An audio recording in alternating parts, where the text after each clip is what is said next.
Hello, everyone, and welcome to the five-star. I didn't really think of a name for this, but it's a five-star Grand Prix Day One live reaction post-game show, whatever you want to call it. Very excited to be here. Obviously, no Parker with me today. He has a busy weekend as he is moving. So I took the time here to just jump on the show and do a recording. Hopefully, anyone that's checking it out, whether it be live or later on in the day. I appreciate you going out of your way to watch it. Uh, uh, what a night though! What a night though! We're here to talk five-star Grand Prix night one, day one. Uh, it is a tournament for me that I have been waiting for really since last year's ended because what I thought about last year's tournament was it was the best tournament I've ever seen from start to finish. Shuri had the greatest tournament performance I've ever seen. Every single match of hers was must see. So, how could they top it? And obviously, this is only day one. We have another 20 to go. We have another 148 matches to go, 149, including the final, I believe. So, this is just the start. But how could they kick us off? Because remember last year they kicked us off with what I thought was just, an incredible show with Micah picking up the big win over Utami in the main event. So how could this translate? How could they deliver here? Obviously, the time limit, as we've talked about on the five-star, it's down to 15. That to me doesn't really change anything because most of those matches were around 15 minutes last year. They rarely went to 20 unless they were going to a draw. So, how could they top it? How could they follow through? They had a fantastic card on Saturday, which is today, of course, that didn't include Suzu Suzuki versus Starlight Kid because, of course, Suzu had to miss the show. Very unfortunate, because as she told us, she had COVID-19, which sucked, but is what it is. Hope she's gonna be back. She's gonna be able to be in this tournament. They didn't say she's forfeiting the points, so all good news there. But anyone listening, thank you again for checking us out here. If you're listening to us live or after the fact, but no Suzu. Tekla got removed this week. It was Momo Kogo filling in. So a lot of last minute changes for this weekend's shows. But for me, I never had a doubt. I never had a doubt because these two first cards, and pretty much every card of the 21 days, are stacked. And this one was no different. You had matches like Shuri versus Azumi. You had Utami versus Hameka. You had Julia versus Hazuki. Mayu Itani versus Mirai. And Micah versus Risa Sarah, along with a tag team match featuring Kyrie and Nanai Takahashi teaming up for the first time in a long time. So, let's get to the show. Let's talk about what I liked, what I didn't like. There's very little that I didn't like. So be prepared for that. I got my notes. I got my notes right here. Got my notes right here. We're gonna have time. We're gonna have ourselves a time. Let's get started because I think this is a show that is just worth talking about right off the bat here. I don't know how long we're gonna go, but we're gonna go until the wheels fall off. So let's talk about five-star Grand Prix opening night, day one.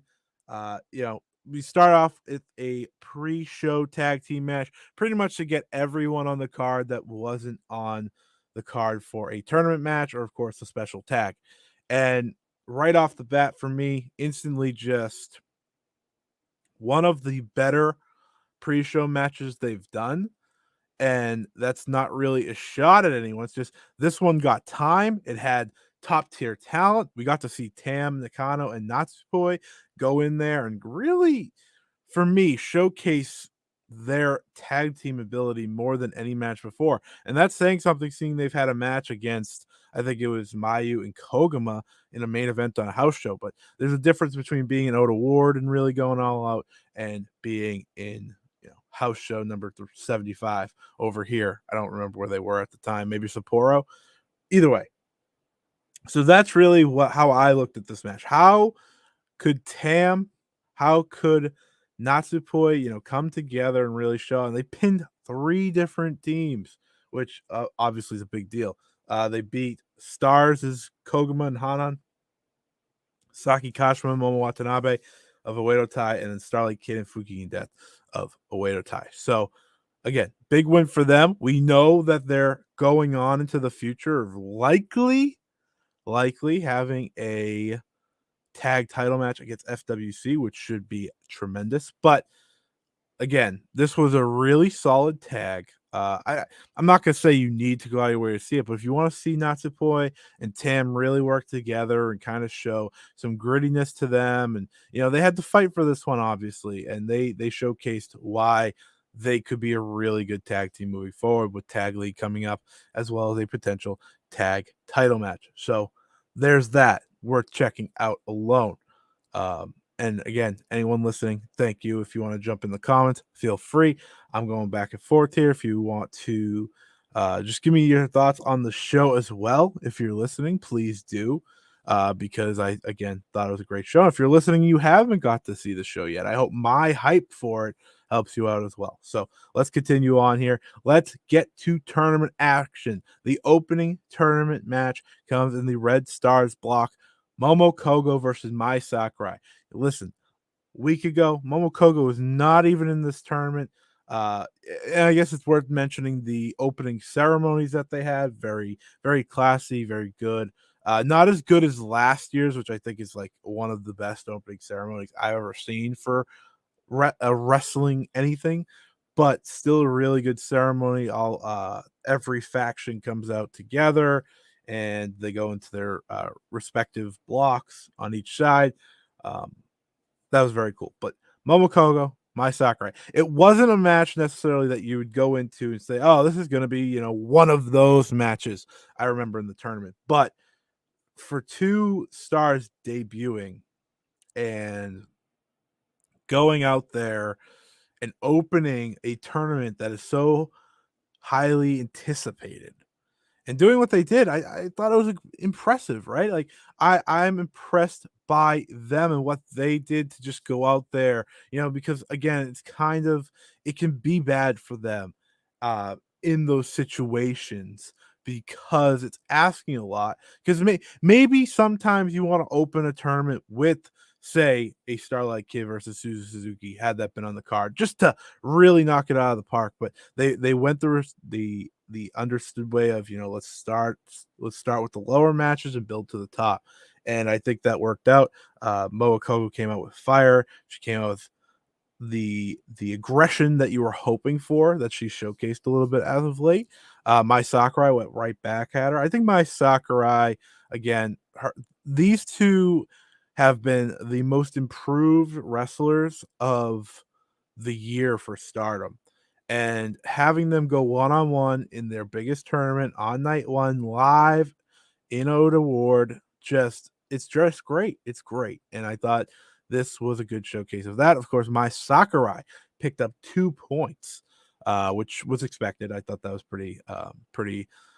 So that to me, importantly, kind of, you kind of think, how are they going to break down the points now that Momo Kogo is taking over for Tekla? And had Tekla been wrestling this night, I would have thought she won, but that was not the case, as Momo Kogo would suffer defeat. But again, good match. I think every tournament match is going to be worth checking out, just to see growth from the young wrestlers and just to see the big time wrestlers and what they do. But nonetheless, let's move on here. The 94th minute, I enjoyed the Aeda versus Suray match, some big chop action, which I loved. I think I prefer Suray over Mirai in God's eye at the moment, to be honest. That's an interesting topic, and we're going to get to it right here. So, Sayaka, Mirai, not Mirai, so Ami Suray. Sayaka versus Ami Suray. Of course, big match for these two. They've had some back and forth as of late, whether it be as a team or they've had this match before. And Ami Suray, obviously, if you listen to the 5-star, it always it never was enough for me to say, okay, I get it, right? I get it. I was still waiting for that. I knew she had something, and she was sometimes as boring as could be, which might be a little mean, but she was very boring. She didn't have personality. She had cool chops and some good powerhouse stuff, but like even when she was going against other powerhouses, it never really worked as much as the same. And like for example, when we get to that Haas fight later with Utami and Himeka, she couldn't do that as well as everyone else, but she went in there with Aeda, and I thought they looked really solid. Lots of chops. Suray essentially just tossed Aeda around the ring before getting the win. It was a solid enough match that you just kind of walk away of it and say, okay, we've established we've kind of established levels here. Saeed is going to be at the bottom. Ami Saray, she can range anywhere from the bottom to the middle to maybe even you know top 6, 5 in her block. We don't really know. I think that would be too much, way too much, because her Blue Stars block is loaded, and if she's top 6, then we're pushing it because you have her and Mirai obviously in those blocks. So it's a wait and see there. Alex, Komomo, and Mai had enough piss and vinegar to make up for any shortcomings in skill. It's true.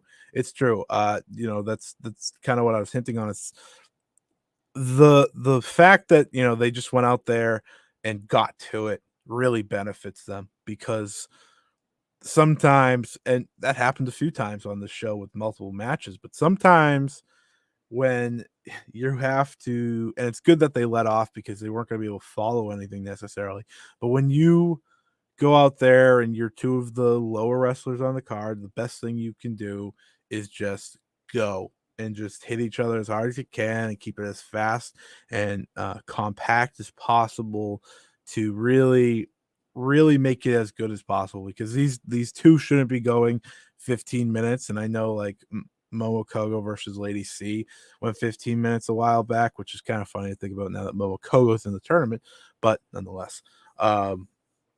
But these are who didn't need to go that long, like 6, 7, 8. I don't know how long it ended up being. I don't have the times in front of me, but I thought that worked to their advantage. But anyways, moving on from those, let's get to really where we really started lifting off, right? Because we talk about those 2 opening matches, and you looked at them and you're like, okay, cool, yeah, yeah.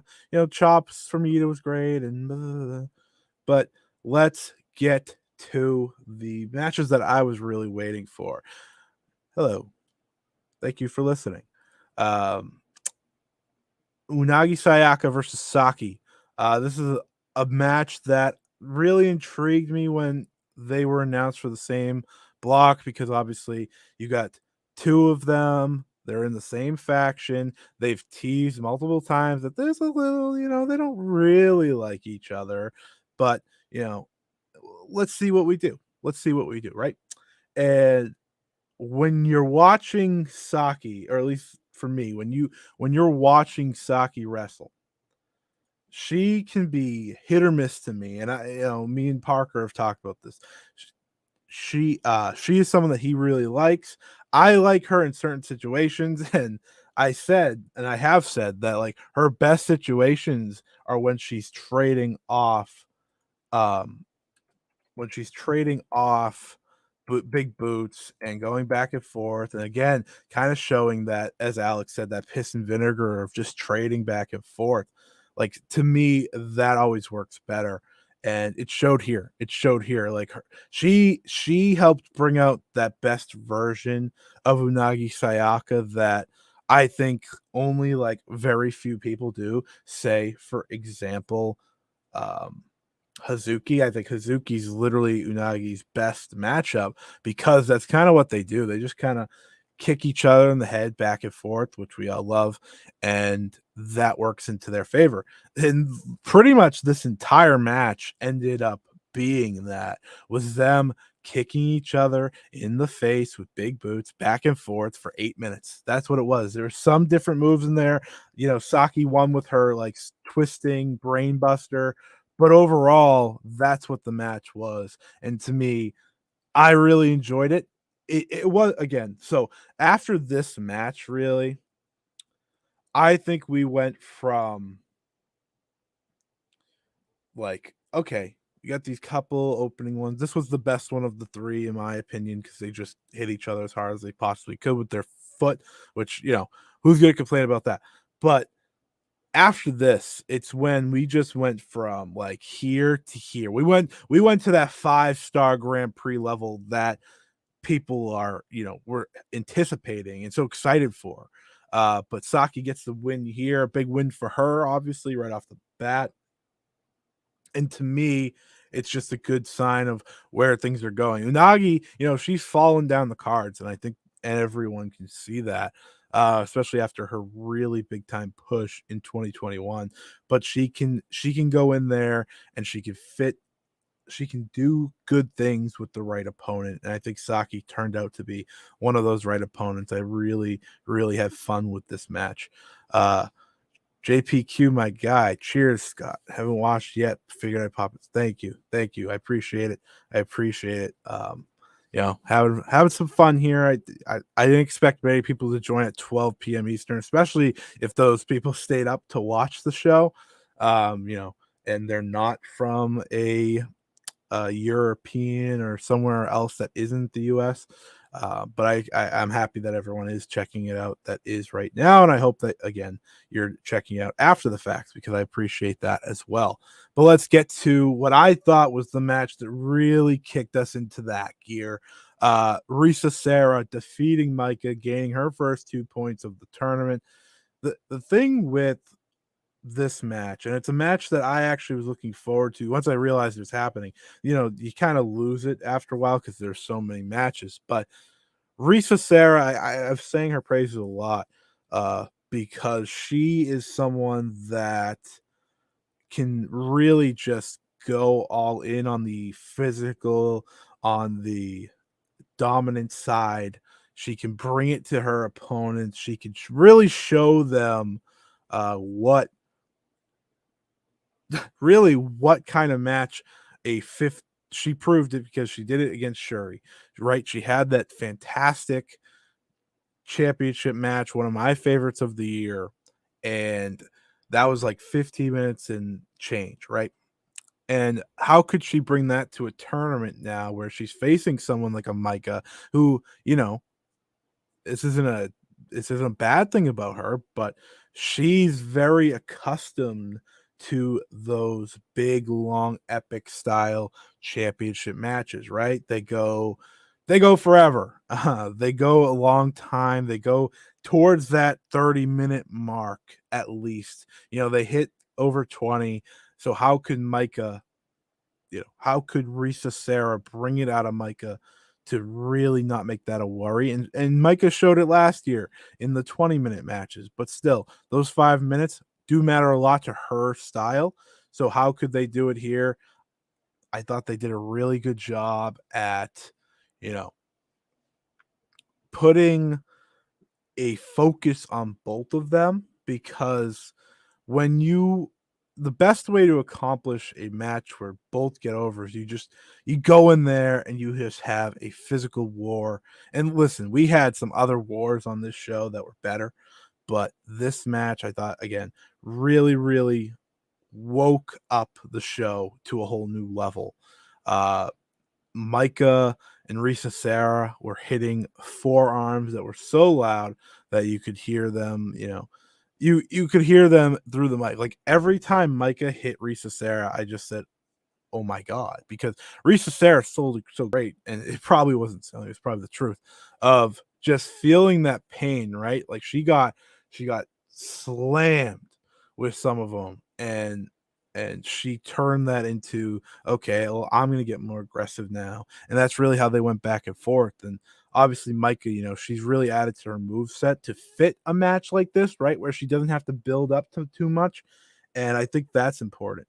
She hits a couple clotheslines that were like absolute clubs, which were great. She's really good at those. Risa Sarah came back time and time again. And Risa Sarah, I think a lot of people, if they're not on board yet, they're going to be on board by the end of this tournament. She is fantastic. I want her part of Stardom as much as they can have her as part of Stardom because I think she's that good, and she's really showing out.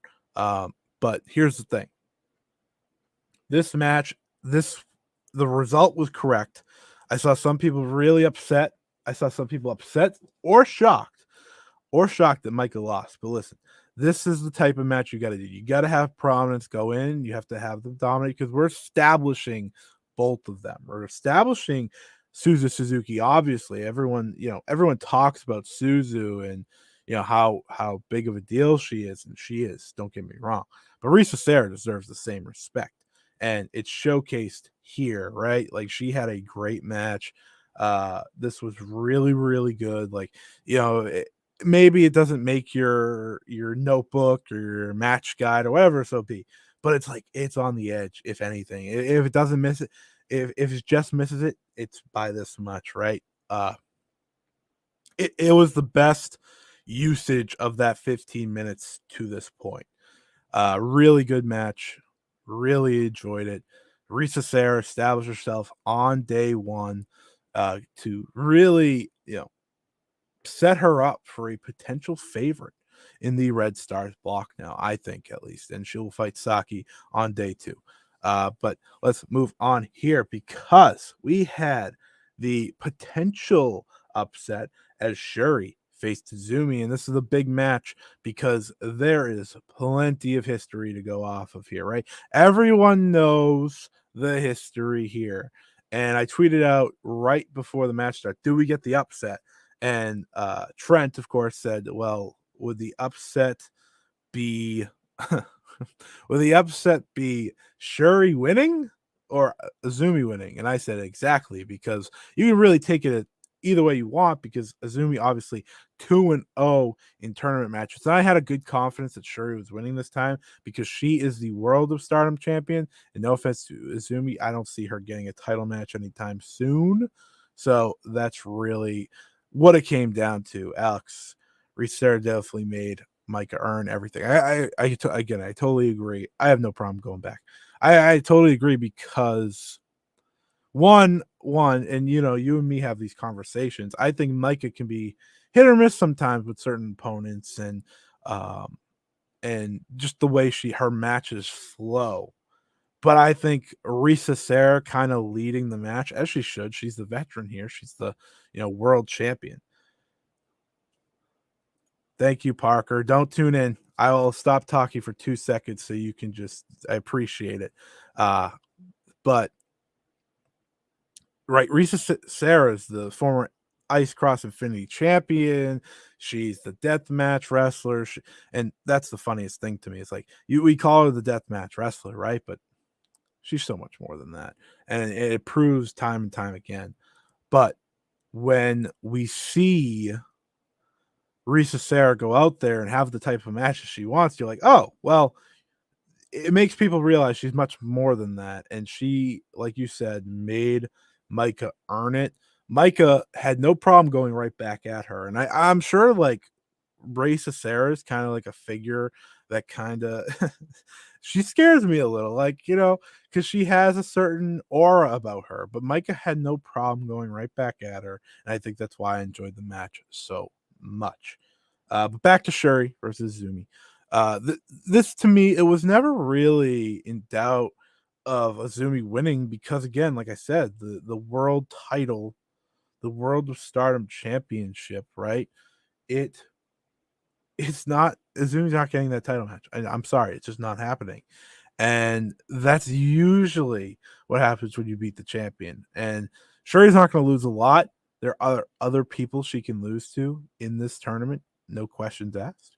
But I thought this match was really good. This was the first match that just not really the first match, because I love the one prior to this, but it was a match that just took it up to another gear.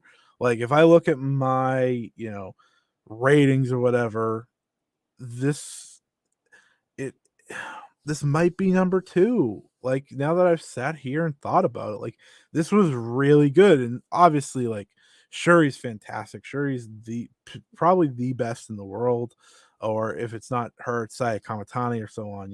We have those conversations, but it goes back and forth. And Shuri's really found her groove now as champion with her title matches, and it fits so well against a wrestler like Izumi, who wrestles the high speed style, and they wrestled it really well. The multiple Izumi sushis that Shuri just was able to get out of, and Shuri doing her own version to Izumi, getting 2.99.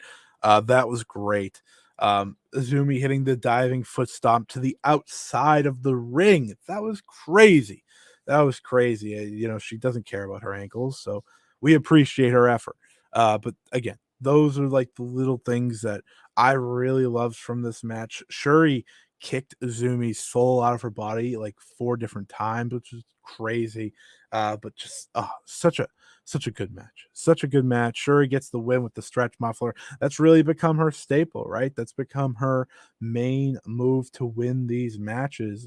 And I just thought, one, it was excellent. It was very different from all their other matches we've seen over the past 2 years, right? Like we've had the SWA title matches, and I think that first SWA title match from last year is still probably my favorite personally.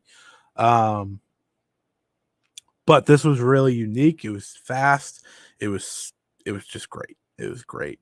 And Shuri gets that big win. And the best part, right, is Shuri's so good at showing that emotion. And she made it clear like this was a big win for her because it's been a mountain she hasn't been able to topple, and or just she couldn't beat it in any of the past 2 tournaments. So it worked out really well. I thought it was really, really good. Probably my favorite match to this point, just barely, right? Because again, I loved the match prior with Micah and Risa Serra. But yeah, fantastic stuff. I'll toss this off here one time, but everyone that's listening probably already follows me, so it's rather useless. But maybe on the archives, people check it out. Maybe. Anyways, moving on. Let's get to it. Nanai Takahashi and Kyrie teaming up to defeat the Queen's Quest team of Lady C and Saya Kamatani. Saw a lot of rave reviews for this one. A lot of rave reviews. And I think my best way to look at this tag, to me, it wasn't necessarily like a top of the line tag team match or anything.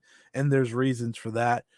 But it's a tag where we saw Kyrie at her best yet, which is great, right? Because one, she has a match tomorrow, and two, I'll get to the challenge afterwards. But it's really important for her to get back to that Kyrie we've been waiting for, that Kyrie that's ready to knock someone's head off with a spinning back fist, and not just a spinning back fist. Like her first couple of matches have really been just waiting for the spinning back fist and the elbow drop, but we want more than that, right? We don't want just those two things. That's when it kind of becomes like a WWE mindset. It's like, oh, just get to the big moves, and then no, we want vicious Kyrie, and she looked great in this match, the best she's looked. I thought Nanai looked good as well. I made the joke on Twitter, like, wow, Nanai looks great since leaving seat. I mean, since taking that break, but she has looked really solid this year in her matches that she's had. I think she's only had 6 or 7 off the top of my head. So it's not like she's working all the time, and that's beneficial to her, obviously, because she's had her injuries and she's not who she once was, but she can still go out there and have a great showing, and that proved it here. I thought she looked good. Anytime Sai and Kyrie were wrestling, I was just like, okay, this is gonna be one of the best matches of the year when we get it. And I still fully believe that. Obviously, Nanai and Kyrie won. Nanai pinned Lady C to with a frog splash to get the win, and that's really where we go to our biggest talking point from this match. Nanai calls out Shuri. This was kind of hinted. Shuri knew who she wanted to challenge at Stardom X Stardom. So we get there, we get to the moment, right? And for me, this is a great challenge. It's a great challenge because Shuri has beaten pretty much everyone. She beat Utami, she beat Mirai, which how much of an accomplishment is that? Just kidding. Julia, Mayu, Risa Sarah, my Hameka. Who else? Who'd she just beat? Tam. Like she's beaten this long list. This long list of competitors. Oh, Momo as well.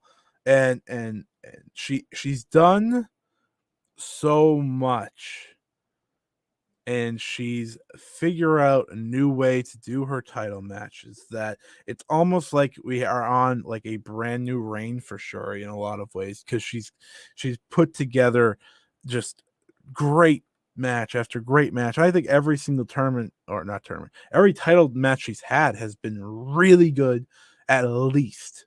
But there's something about where she's going right now, and having her versus Nanai, it's a major match to have, and it's probably not going to be the only one on that Stardom X Stardom show.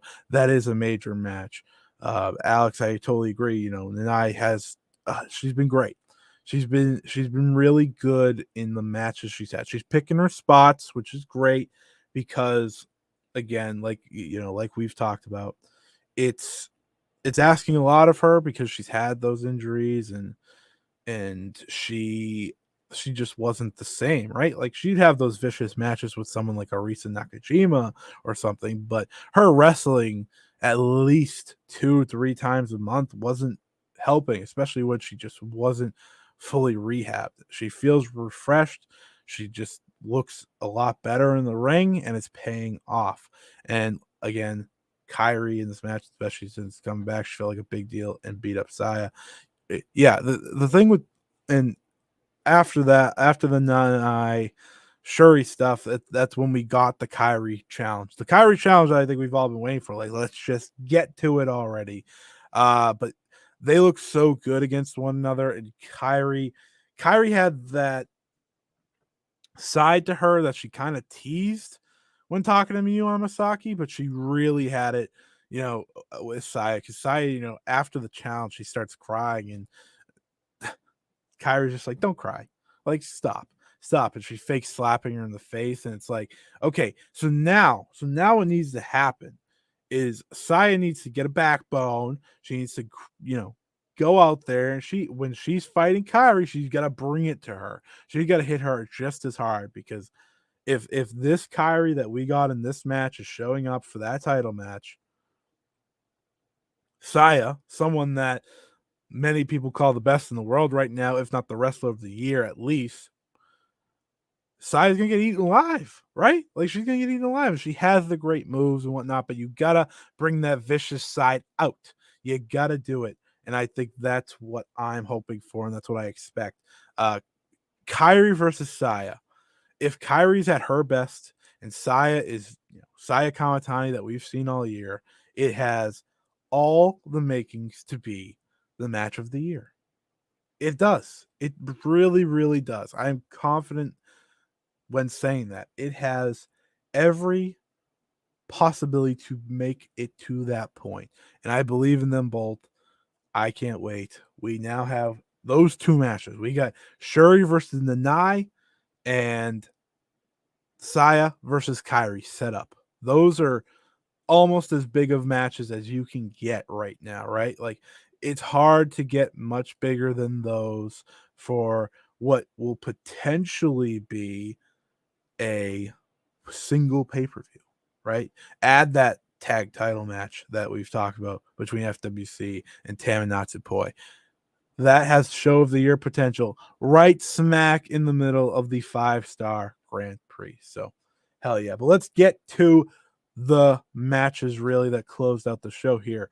Mayu Itani versus Mirai, a big time match.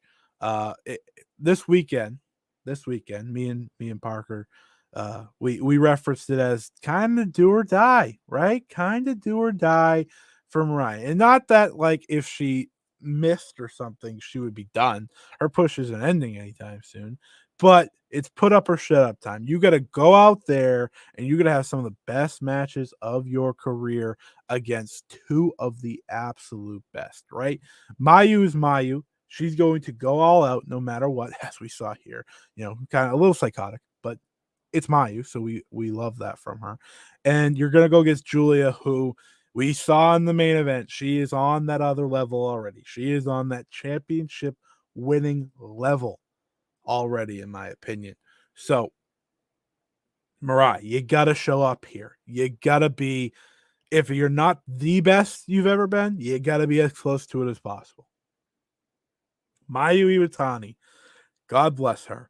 She went out there and she just destroyed herself, as she does.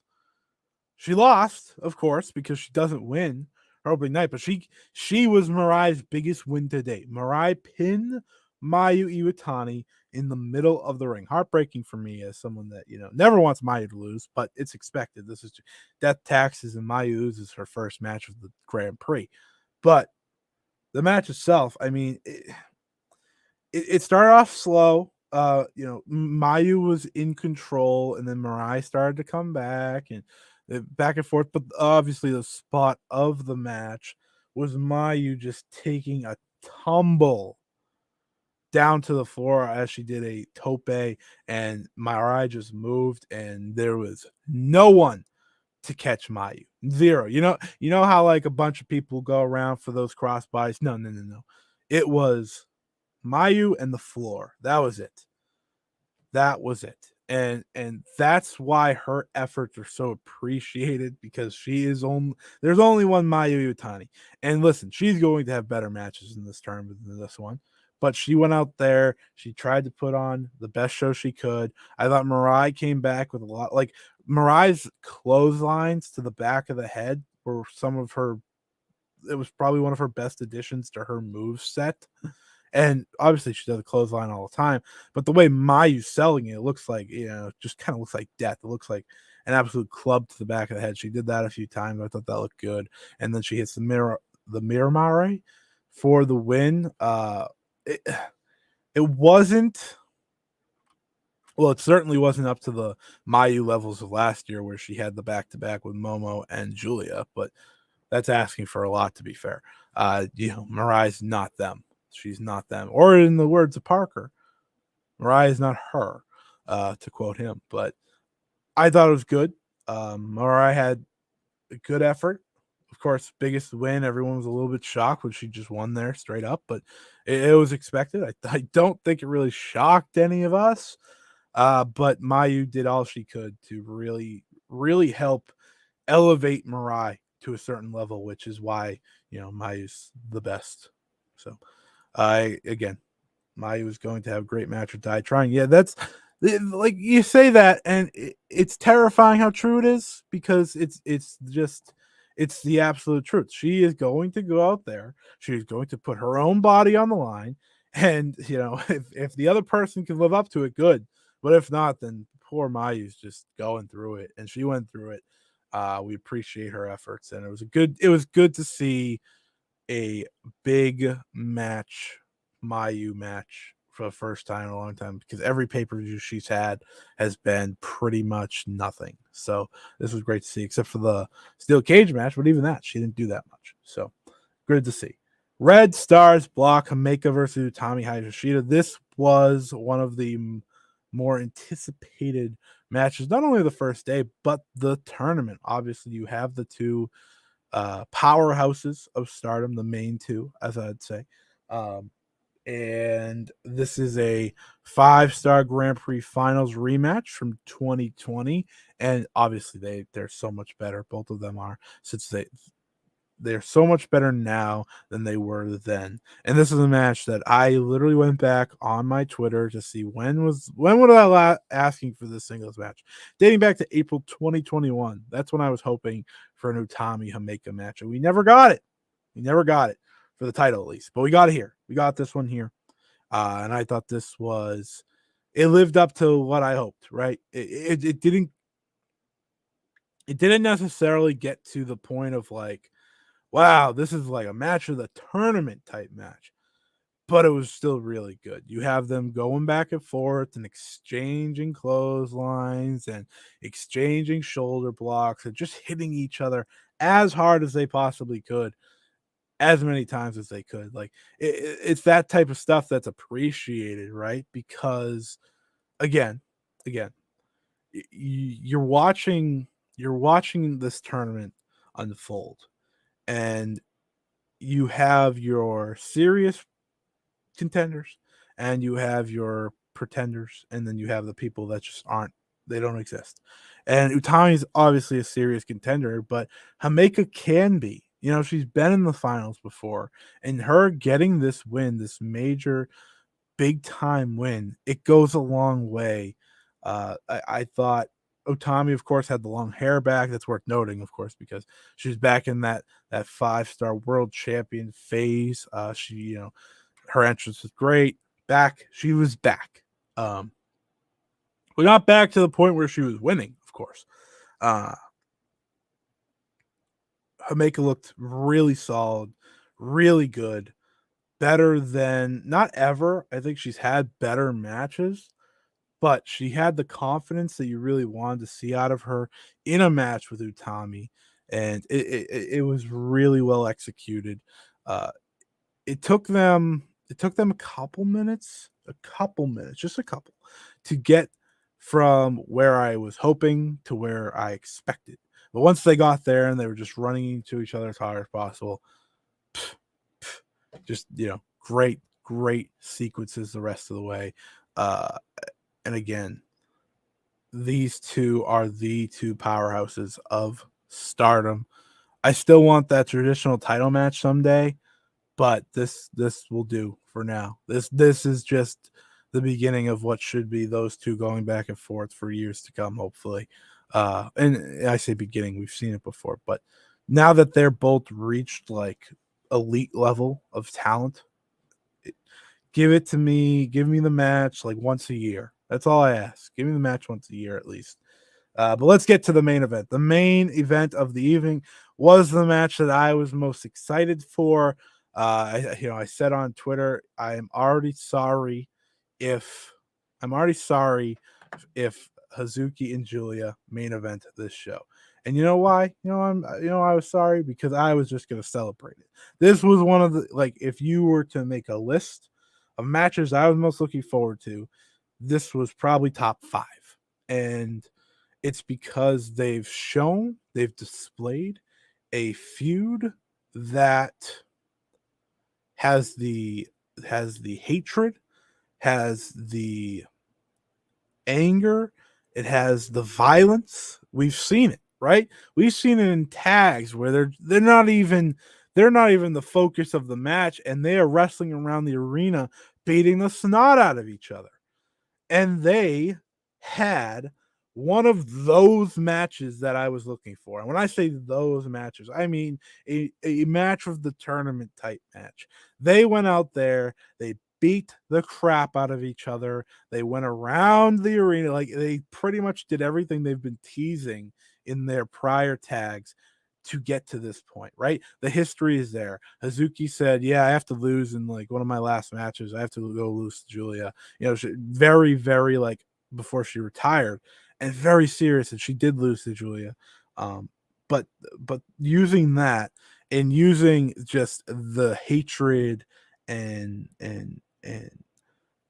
confidence that they both have in their abilities, it made for a great match. I saw this on Twitter, and I'm not calling anyone out, but I saw some people say, Julia really brings the best out in everybody.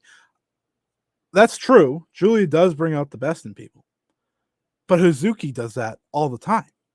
Hazuki is the most consistent wrestler for my money on the house shows. She's the most consistent wrestler in every match she's in. Even when a match is bad, shout out the Mirai and Ami matches. Those weren't bad, but like they weren't great. Hazuki was the shining star. Not the first one. The draw was just, the less we talk about it, the better. But you get the point. I hit my microphone. You get the point though. Like Hazuki has showcased each and every time that she gets a spot, she's going to go out there and kill it. Her match with Utami last year for the title, fantastic stuff. Her match with Momo at Stardom World Climax, that's the match where she really woke up, right? That's the match she went from here to That's Hazuki. That's the Hazuki that we all wanted to see. And she has not missed since then. She is on fire and she brought it here. And then Julia has the big entrance. She's got the hair back. She's got this new gear, the silver and white gear. She looks like $1 billion. I was gonna say $1 million. No, $1 billion. She looks like the absolute star. She looks like the winner. She probably is the winner of this tournament. But somehow Hazuki was able to, Hazuki came out with her usual look, her robe, her purple gear, the title around her neck. Nothing seriously new or anything, but she didn't need that because Suzuki went out there and she kicks some ass. Julia kicks some ass. These two, again, hit each other as hard as possible. There was a forearm on the outside, and this will be overlooked by some people because of the end of the match. But there was a forearm on the outside that just sent Hazuki into the apron. It looked brutal in a good way. Of course, they wrestle up the stage, up the entranceway, and they're at the top of the stage, and they're battling back and forth there, which was just insane because you have people. 15 minutes isn't too little time, but you gotta perfectly work this, and you gotta work it in. And they did that perfectly. Julia hits Daichi while they're up there, the referee, and launches off him for a missile drop kick. That was awesome. And she's teasing, dropping Hazuki on her head, or actually off the stage, fakes that. Hazuki pushes her down. Julia tumbles backwards down the stairs. Ow. And then she hits a diving crossbody out to them. That was fantastic. There's a point where Julia tried to headbutt Hazuki. She instead headbutt the post, and oh man, Hazuki hits a tope, and back and forth we go. Just fantastic stuff. And these two showed the hatred, but also the passion that you want in a main event like this. No one deserved this spot on this show more than these two. Anyone that would have followed this would have been upstaged by a lot. That's how good this match was in my book. And obviously it was the one I'm most excited for, but they just went into it, right? You didn't have to worry about them doing anything. And Alex makes this good point. The main event was everything: no grappling, no posturing, just violence from Tua and Huxell at being violent.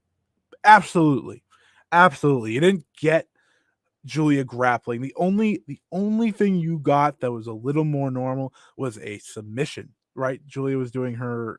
I don't ever remember the name of her submission, but because she does it so few, she never does it, but she did it here, and Hazuki's kind of fading, and I'm like, no, don't end the match like this. They didn't, because Julia, that confident, that kind of determined, like that. No, this is not how we're ending. She lets go, and that's where, we go back and forth, and that's when Hazuki just goes for the kill, and the finishing sequence of a headbutt, a Michinoku driver, and the devastating vertical drop brainbuster to just take her out. It was perfection. These two had as good an opening match main event as you can ask for. For me, this was better than last year's opening night main event between Utami and Micah.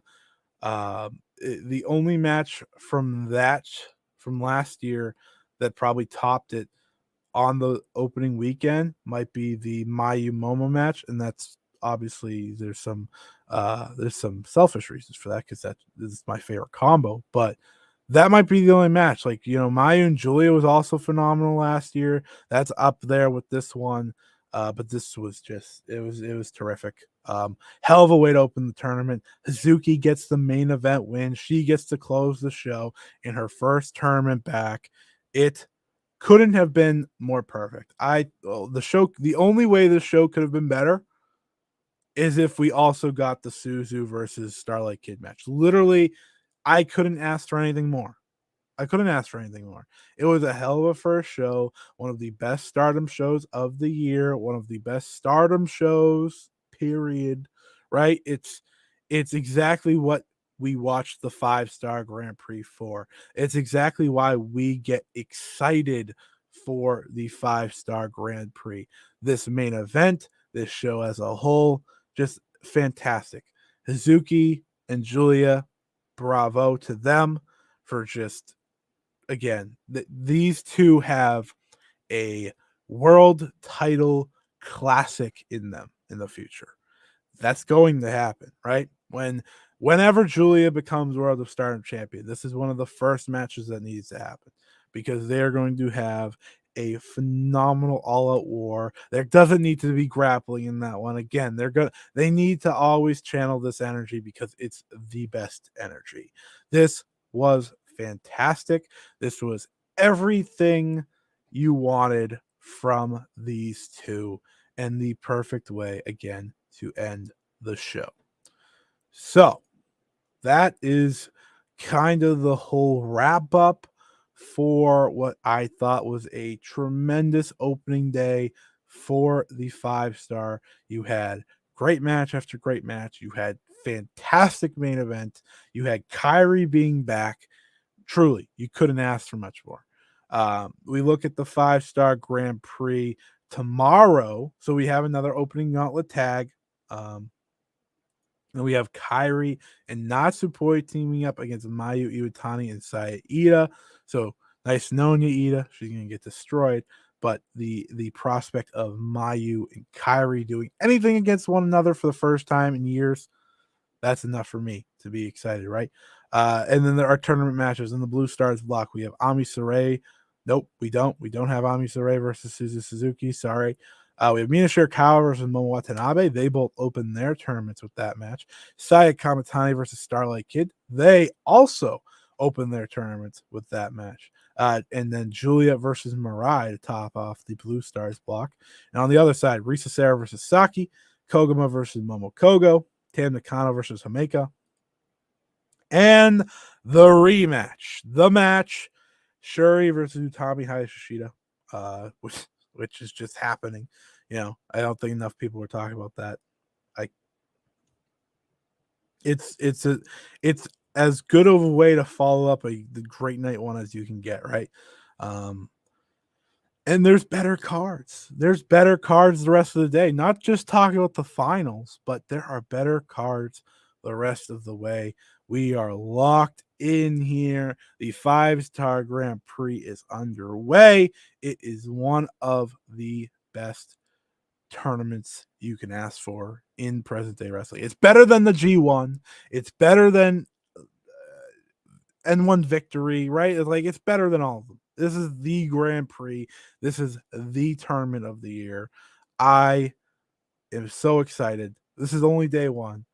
We got 20 more days of this. 148 matches. It's going to be fantastic. And if anyone can touch that Hazuki versus Julia level, which I am positive others can, we literally have Julia versus Suzuki on the final night of this tournament, then it's going to be special, right? It's going to be a special time. So thank you for listening. If you jumped on here for the hour conversation we had, lots of fun as we went back and forth here, talking about the opening night. I will not be doing this for day 2. This was just an opening night post game type thing. I had some time. I had an hour. Use the hour to my advantage. Got to talk about it. This will potentially make it to MP3, but hopefully, if you made it to this point, you don't need it. This will also be on YouTube for anyone to check out. I'm going to make sure that people know that so they can check it out. But thank you for listening. Thank you for your support. Thank you for always being a part and listening to each episode. Me and Parker will go into full detail about this show, night 2, Tokyo Princess Cup, Ice Ribbons Cork and Hall show, all of that on this week's episode. And then the weeks following, we'll see what happens. But thank you for listening. Hope you enjoyed the 5-star Grand Prix Day 1 show, but as well as this post-game show. So until next time, thank you for always being a part. Thank you for making this possible. And have a good one, everybody.